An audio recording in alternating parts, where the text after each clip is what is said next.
మా పార్టీ కాకపోయినా జగన్మోహన్ రెడ్డి గారి ఆదేశం మేరకు మేము మాట్లాడుతున్నాం, వారికి అండగా ఉంటాం. తప్పనిసరిగా సిబిఐ ఎంక్వైరీ జరిగి వాస్తవాలు బయటకు వచ్చేంత వరకు వారి తరపు నుండి పోరాటానికి సిద్ధంగా ఉన్నామని కూడా మనవి చేస్తున్నాం. జగన్మోహన్ రెడ్డి గారు కూడా చెప్పారు, వెళ్ళండి, కలవండి, వారిని ఓదార్చండి అని చెప్పినటువంటి సందర్భం. ఈ విషయాన్ని ఒకటి మేమేదో పొలిటికల్గా లబ్ధి పొందటం కోసం చేయటం లేదు, గుర్తుపెట్టుకోమని మనవి చేస్తున్నా. గుండె మండి బాధపడి మేము చేస్తున్నాం, బాధతో చేస్తున్నాం, ఆ తల్లి ఆవేదన వెళ్ళలేక చేస్తున్నాం తప్ప పొలిటికల్గా చాలా ఇష్యూస్ ఉన్నాయి వాళ్ళని బ్యాట్ చేయడానికి. డిఎస్సి లాంటి ఇష్యూస్ ఉన్నాయి, ఇంకోటి ఉన్నాయి. కానే కాదు, ఒక పౌర సమాజంలో ఒక మానవుణ్ణి, ఒక యువకుణ్ణి, భావి భారత పౌరుణ్ణి అడ్డగోలుగా చంపేసి, బాడీ అప్పు చెప్పిన కొంత బాధ తీరేది, చంపేసి ఖననం చేసి ఉన్నాడో లేదో అని తెలియనటువంటి పరిస్థితితో పాటు ఉన్నాడు ఎతుకుతున్నాం అని చెబుతారండి. ఉన్నాడు ఎతుకుతున్నాం, 4-5 టీములు వేసాం, వాళ్ళు ఎతుకుతున్నారు. రేపు 29వ తారీఖు కూడా అదే చెప్తారు. మళ్ళీ ఇంకా ఒక నెల 15 రోజుల టైం ఉండి ఎతుకుతామని తీసుకొస్తామని. ఎక్కడ తీసుకొస్తారు? అందరికీ తెలిసిన సత్యం కదా. నేను అనేక సార్లు చెప్పా, కోర్టు వారికి చెవులే ఉంటాయి, కళ్ళు ఉండవంటారు. కానీ మనందరికీ కళ్ళు ఉన్నాయి కదా, విజయవాడ అందరికీ కళ్ళు ఉన్నాయి కదా. ఆనోట వాస్తవాలు తెలియవా? దారుణంగా చంపి ఖననం చేసి బూడిద కూడా ఇవ్వనటువంటి ఈ పోలీస్ వ్యవస్థని ఏమనాలో ఒకసారి ఆలోచించండి. నేను మనవి చేస్తున్న విజయలక్ష్మి గారికి కానీ, దుర్గ గారికి కానీ, లేదా నాగేశ్వరరావుకి కానీ, మన నవరంగికి కానీ, మేమందరం ఇక్కడ వాళ్ళు వచ్చాం, మేమందరం కలిసికట్టుగా వచ్చాం. జగన్మోహన్ రెడ్డి గారి ఆదేశం మేరకు మేమందరం ప్రతి క్షణం వారికి అండగా ఉంటాం. ఈ జరిగిన అన్యాయం లాజికల్ ఎండ్ జరగాల, సిబిఐ ఎంక్వైరీ జరగాల. దీనిలో పాల్గొన్నటువంటి ప్రతి వాడు కూడా, కానిస్టేబుల్ దగ్గర నుంచి ఉన్నతాధికారి వరకు వాళ్ళు శిక్షింపబడాలా.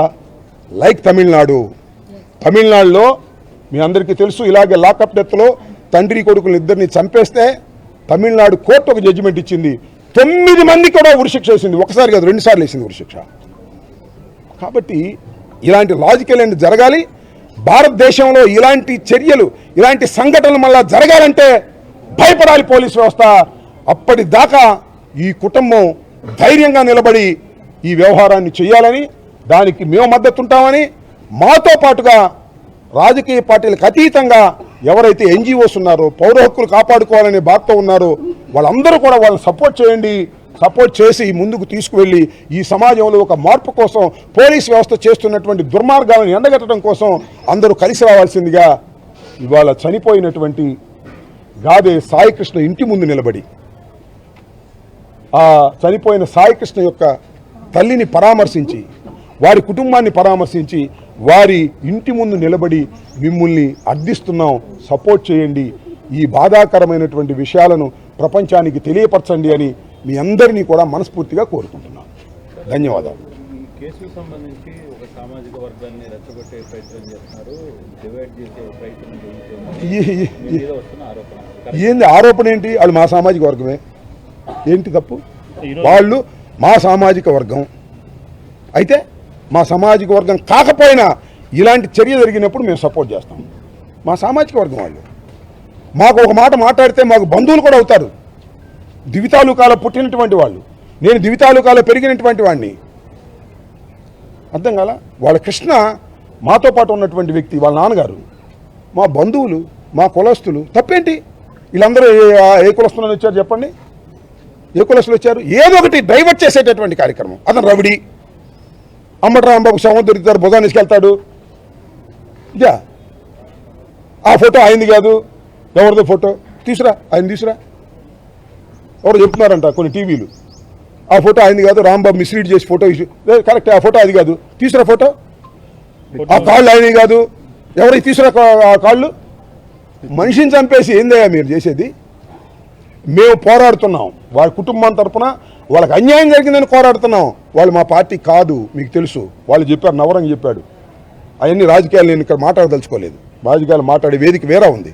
కానీ ఇది మానవ సమాజం తల దించుకునేటటువంటి చర్య ఇది.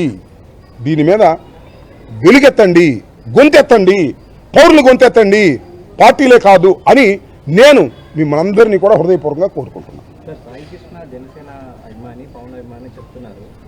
ఎప్పుడైతే అతను చనిపోయాడో అదే పార్టీ చెందిన నాయకులు వచ్చి సెటిల్ చేయడం ఇది ఎలా చూడొచ్చు? నేను ఎలానో చూడను. ఇప్పుడు రాజకీయాలు అది నవరంగ మాట్లాడాడు, వాళ్ళే మాట్లాడతారు. నేను ఇక్కడ పొలిటికల్ యాంగిల్ తీసుకోదలుచుకోలేదు, ఒక హ్యూమన్ యాంగిల్తోనే మాట్లాడుతున్నాను. పొలిటికల్ యాంగిల్ తీసుకోవాల్సి వస్తే తర్వాత మేము తీసుకుంటాం. సార్ ఇప్పుడు సిపిని వాళ్ళు కలిశారు, 2 రోజులు బ్యాక్ కలిసినట్టు వాళ్ళు ఏదో కొంత హామీ ఇచ్చిన పరిస్థితి కూడా ఉంది. సార్ సిపికి తెలియక నేను ఒక్క మాట అడుగుతాను సార్, విలేకరులందరికీ తెలుసు కదా సిస్టమ్ ఎలా నడుస్తుందో. సిపికి తెలియకోకుండానే, డీజీపీకి తెలియకోకుండానే, హోంమంత్రికి తెలియకోకుండానే, ప్రభుత్వానికి తెలియకోకుండానే చంపేటప్పుడు తెలుసో తెలియదు పక్కన పెట్టండి, దహనం చేశారా? ఎంత మేజర్ యాక్ట్ అది. 2 నేరాలు దీనిలో. మర్డర్ చేయటం ఒక నేరం, మర్డర్ చేసిన తర్వాత సాక్ష్యాధారాలను లేకుండా చేయటం 2వ నేరం. ఆ 2వ నేరంలో ఈ రాష్ట్రంలో ఉన్న ప్రభుత్వం, ఈ రాష్ట్రంలో ఉన్న పోలీస్ ఉన్నతాధికారులు అక్యూజ్డ్. గుర్తుపెట్టుకోండి, అక్యూజ్డ్.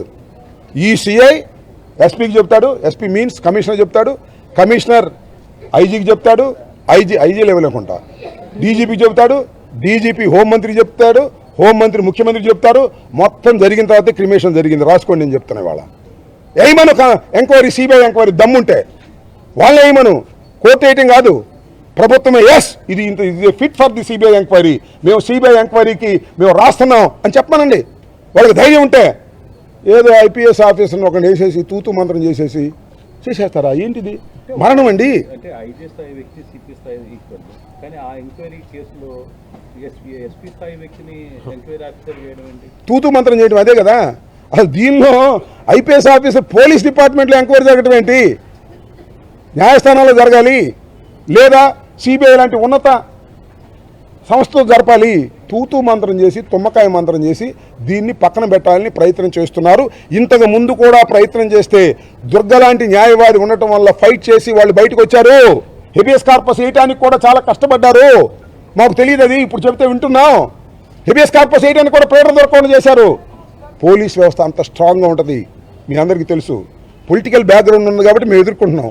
వాళ్ళు ఏముంది పాపం, ఒక మిడిల్ క్లాస్ కుటుంబం, వాళ్ళు ఒక పార్టీకి చెంది ఉండవచ్చు, ఆ పార్టీ వాళ్ళే మరి వాళ్ళకి అండగా లేకపోవచ్చు. That is a different matter. But మనసున్న మానవుడు ఎవరైనా వాళ్ళకి సపోర్ట్ చేయాల్సింది, రాసుకోండి. మనసు లేకపోతే వాళ్ళ కర్మ. ఇది చాలా అన్యాయమైన విషయం. మరోసారి చెప్తున్నా, కసబ్ లాంటి వాడిని ఉరి తీయటానికి కూడా భారత రాజ్యాంగం ప్రకారం నేరం రుజువయ్యేదాకా వెయిట్ చేశారు. కానీ సాయికృష్ణ మాత్రం చంపి బూడిద చేసి గాల్లో కలిపేశారు. ఏంటిది? ఈ కేసు కూడా బూడిద చేసేయాలని చూస్తున్నారు. చెయ్యనివ్వమని కూడా చెప్తున్నా ఈ సందర్భంగా. ఈ వ్యవస్థలు ఇంకా బతికే ఉన్నాయి. న్యాయ వ్యవస్థ ఉంది, సిబిఐ ఉంది, కేంద్ర ప్రభుత్వం ఉంది. ఇది కేంద్ర స్థాయిలో చర్చ జరగవలసినటువంటి సంఘటన. ఇది ఆ స్థాయికి తీసుకువెళ్తామని కూడా ఈ సందర్భంగా నేను చెప్పదలుచుకున్నాను. సార్, ఈ కేసు ప్రజెంట్ కోర్టులో ఉంది. అయితే పోలీసులందరూ కూడా నిన్న సీఐని సస్పెండ్ చేసిన తర్వాత ఈ స్టాండ్ విత్ సీఐ నాగరాజు ఎందుకు సస్పెండ్ చేశారు? ఎందుకు సస్పెండ్ చేశారు? Tell me. ఎందుకు బీఆర్ పంపారు? ఎందుకు సస్పెండ్ చేశారు? సాయికృష్ణ ఎక్కడ? వేరి సాయికృష్ణ అది చెప్పరే. అంటే సగం అంగీకరిస్తున్నారు. అంగీకరించి అతని పేరు నాగరాజు. నాగరాజు అనేవాడిని బలిపశం చేయడానికి నిర్ణయించుకున్నారు మొత్తం total officers. Stand with Nagaraju అంటే వాళ్ళ ఉద్దేశం ఏంటంటే ఇంకా చంపమని. నాగరాజు లాంటి వాళ్ళు ఇంకా రావాలి, సాయికృష్ణ లాంటి వాళ్ళని చంపేసేయాలి అని.